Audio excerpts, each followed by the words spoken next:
Halo. Nyonya Safita, ini Giris. Halo Tuan Giris, salam. Tapi Manaf baru saja keluar. Tidak, aku ingin bicara denganmu, bukan dengan Manaf. Ini sangat penting. Ada apa? Srafani tidak siap untuk melakukan aborsi. Dia terus saja menangis, dan aku tidak tahan melihatnya seperti ini. Bagaimanapun juga, aku adalah ayahnya. Tidak ada yang memahami penderitaannya dibanding aku. Bersama dengan kesedihannya, aku juga harus memikirkan tentang masa depannya. Anda benar. Tapi bagaimana aku bisa membantu dalam masalah ini? Aku sudah mencoba meyakinkannya, tapi tidak bisa. Ya, aku tahu. Tapi saat ini, dia berada dalam kondisi di mana dia tidak bisa mendengar atau memahami apapun. Tapi kita harus melakukan sesuatu agar bayinya selamat dan juga demi harga dirinya. Aku tidak mengerti, Tuan Giris. Dengar, Nyonya Safita. Setelah aku pikirkan masalah ini baik-baik, aku tiba pada kesimpulan bahwa Srafani boleh mempertahankan bayinya hanya jika dia menemukan seseorang yang akan menikahinya. Dan untuk itu, menurutku, Manaf adalah orang yang tepat. Selain itu, perceraian Manaf sudah hampir selesai. Dalam beberapa hari, berkas-berkas perceraiannya akan selesai. Kita bisa langsung tetapkan pernikahannya dengan Srafani. Aku tidak mencoba untuk menekanmu. Ini hanyalah sebuah saran, dan keputusan ada di tanganmu.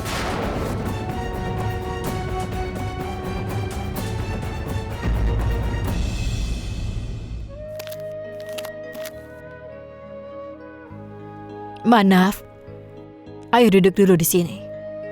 Duduk.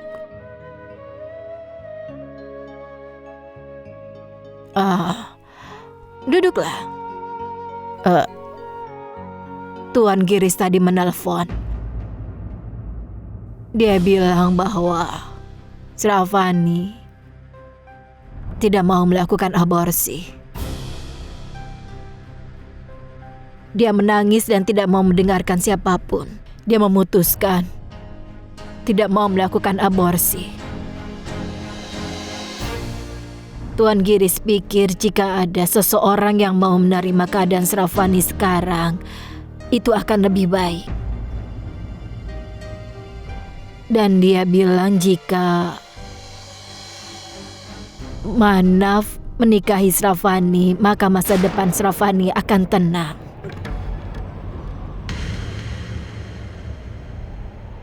Hei, apa kau sudah gila?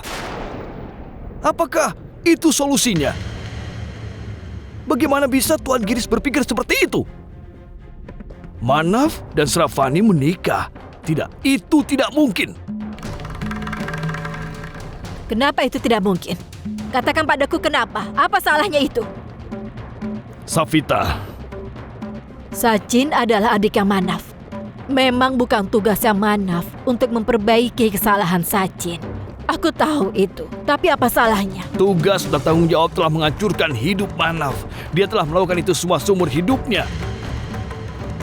Setelah untuk semua orang di dalam rumah ini, sekarang giliran untuk yang di luar sana.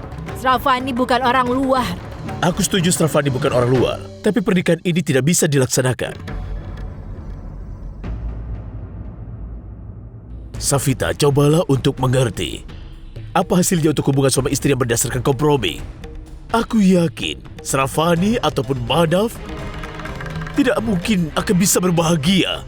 Waktu akan mengajarinya bagaimana cara menjadi pria sejati. Luka akan sembuh dan semua orang akan melupakan masa lalu. Aku tidak tahu soal itu, Safita. Tapi yang aku tahu adalah pernikahan Manaf dan Srafani itu sangat tidak mungkin. Manaf adalah pria yang sudah menikah dan istrinya adalah Archana sampai saat ini. Dan dia akan menjadi istrinya untuk selama-lamanya. Archana dan Manaf sudah bercerai. Manaf telah menyingkirkan Archana dari kehidupannya. Bagaimana bisa dia menjadi bagian dirinya lagi? Katakan. Safita, kapan kira-kira kau akan bisa untuk mengerti tentang perasaan Manaf? Tidak, aku yakin kau tidak bisa. Ini hanya mimpiku saja untuk bisa kau mengerti. Bagaimanapun juga, aku tidak akan membiarkan hidup Manaf menjadi hancur. Dan Srafani, apakah kita bisa melihat hidupnya hancur? Bukankah sudah jadi tugas kita untuk memikirkan tentang masa depannya? Aku akan bertanggung jawab kepadanya, Safita. Tapi aku tidak akan pernah menghancurkan hidup Manaf. Ayah, aku yang sudah membuat keputusan.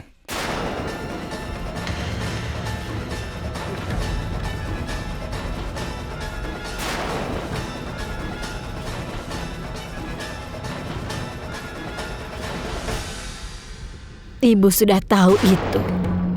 Kau tidak akan mundur. Ibu sangat bangga kepadamu. Kakak, sudah diputuskan. Manaf akan segera menikahi Sravani.